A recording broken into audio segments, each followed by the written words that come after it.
안녕하세요. 킹덤 스토리텔러입니다. 본 컨텐츠는 청장년을 위한 킹덤 스토리 오디오 가이드입니다. 11화 왕의 배신과 하나님의 심판을 안내할 스피커는 강화구 목사님입니다.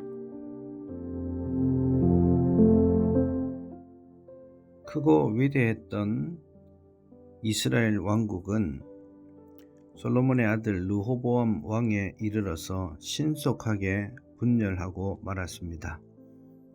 분열은 불순종한 이스라엘 백성들을 향한 하나님의 심판의 결과물이기도 했지만 타락한 백성들을 다시 하나님께로 돌이키려는 하나님의 의도된 설계이기도 했습니다. 그러므로 여전히 우리 앞에는 두 가지 길이 있습니다. 우상 숭배의 길로 갈 것인지 하나님의 목소리를 청종하는 길로 갈 것인지 그 두 가지 길은 우리 앞에 여전히 놓여 있습니다.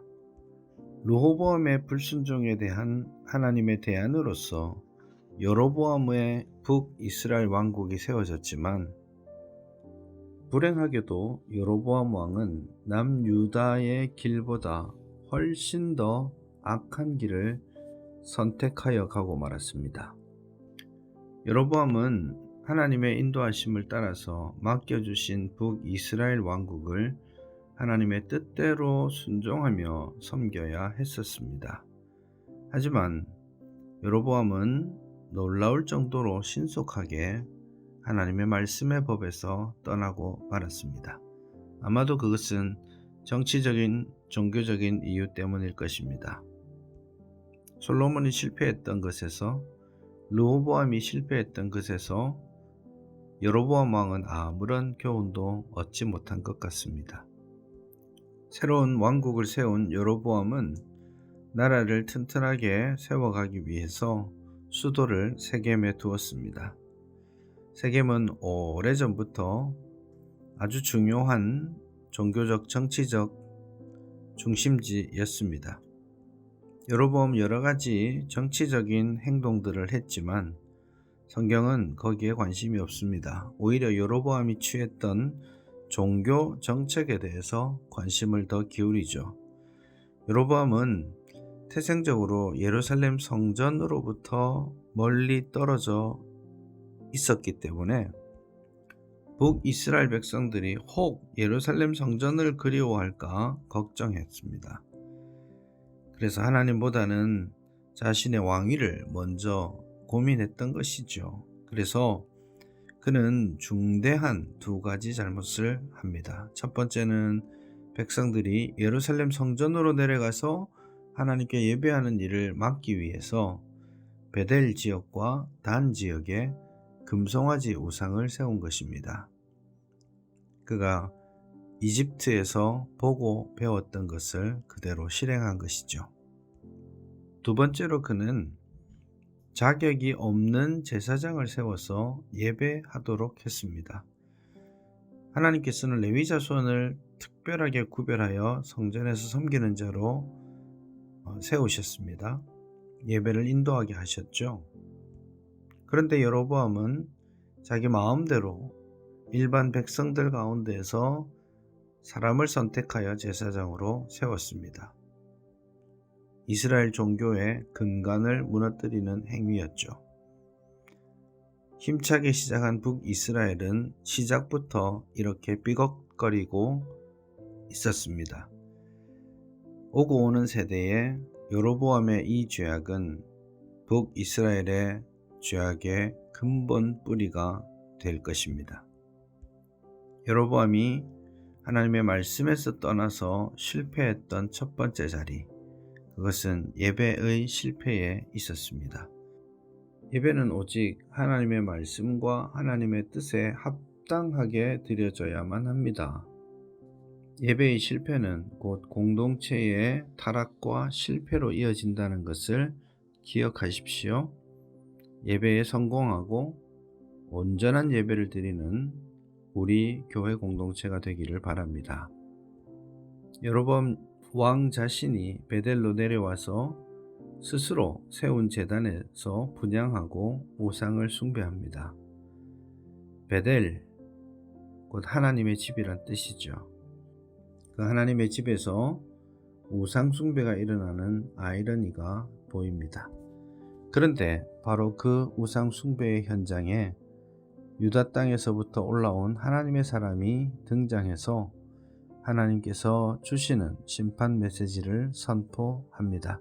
불법적으로 예배하는 그 자리를 하나님께서는 너무나 싫어하셨던 것이지요. 단 한순간의 불법적 예배도 받지 않으시겠다라는 굳은 의지를 보여주신 것 같습니다. 세워진 베델의 제단이 갈라지고 위에 있던 재가 쏟아질 것이라고 선포합니다. 실제로 그 일은 바로 성취되고 말았습니다. 그리고 그 제단은 이후 요시야 왕이 완전히 무너뜨릴 것입니다. 하나님의 말씀이 성취되고야 말 것이다 라는 열왕기서의 중요한 교훈을 보여줍니다. 그런데 그 하나님의 말씀의 철저한 성취는 하나님의 사람에게도 일어납니다. 하나님께서는 하나님의 사자를 베델로 보내실 때에 어디도 들어가지 말고 어떤 음식과 호의도 거절하도록 명령하셨습니다. 하지만 베델의 늙은 한 선지자가 그를 초대하고 유혹했을 때 그는 하나님의 말씀을 전하였음에도 불구하고 그 늙은 선지자와 함께 식사를 하고 말았습니다. 자기에게 주어졌던 말씀을 끝까지 순종하지 못했다라는 뜻이죠. 그로 말미암아서 그가 돌아가는 길에 하나님께서는 사자를 보내어 그를 죽게 하셨습니다. 하나님의 말씀은 어떤 경우에도 지켜져야 하고 하나님의 말씀은 반드시 성취된다라는 사실을 다시 한번 우리에게 알려주는 것이죠. 이 엄중한 경고의 말씀, 하나님의 말씀이 반드시 성취된다라는 사실을 보고 깨달았음에도 불구하고 여로보암은 그 불순종의 길에서 돌이키지 않았습니다. 참된 순종의 길은 하나님의 말씀, 그 뜻을 분별하는 데서부터 출발한다는 사실을 분명하게 알 수 있습니다. 하나님의 말씀은 영원하며 그 말씀은 하나도 땅에 떨어지지 않을 것입니다. 여로보암에게 임할 하나님의 재앙은 이제 그 집안에서부터 시작합니다. 그가 하나님의 말씀을 듣지 않고 경고의 말씀을 들었음에도 불구하고 돌이키지 않았기 때문입니다. 말씀에 대한 불순종 위에 견고한 하나님의 나라는 결코 세워지지 않습니다. 여로보암을 향한 하나님의 심판은 먼저 여로보암의 아들 아비야의 죽음을 통해 나타납니다. 여로보암이 하나님의 집을 세우지 않기에 하나님께서 여로보암의 집을 무너뜨리고 계시는 겁니다. 여로보암 왕국의 건설을 예언했던 선지자 아히야가 이번에는 멸망을 예언하고 있습니다. 아히야는 문제의 본질을 정확하게 꿰뚫어서 말합니다. 여로보암이 우상 숭배에 빠져 하나님의 심판을 받게 되는 것이죠.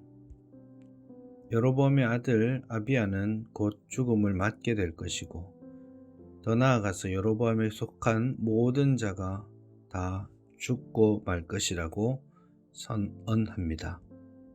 그리고 그 말씀이 주어지자마자 여로보암의 아들 아비야가 죽음을 맞이합니다.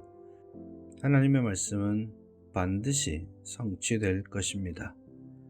여로보암이 하나님의 말씀을 버렸지만 하나님의 말씀은 영원합니다. 우리의 예배가 하나님의 말씀으로부터 멀어져 있지는 않습니까? 형식주의에 빠져 있지는 않습니까? 하나님이 아니라 사람의 마음을 즐겁게 하는 데 관심을 가지고 있지는 않습니까? 우리의 예배가 온전히 말씀 안에 회복될 수 있기를 바랍니다. 그리고 우리의 모든 삶이 영원하신 하나님의 말씀, 온전히 성취되는 하나님의 말씀의 틀 위에 세워질 수 있기를 바랍니다. 하나님 나라를 위해 더욱 헌신하는 청취자 여러분 되길 바라며 이상으로 킹덤 스토리텔러를 마치도록 하겠습니다.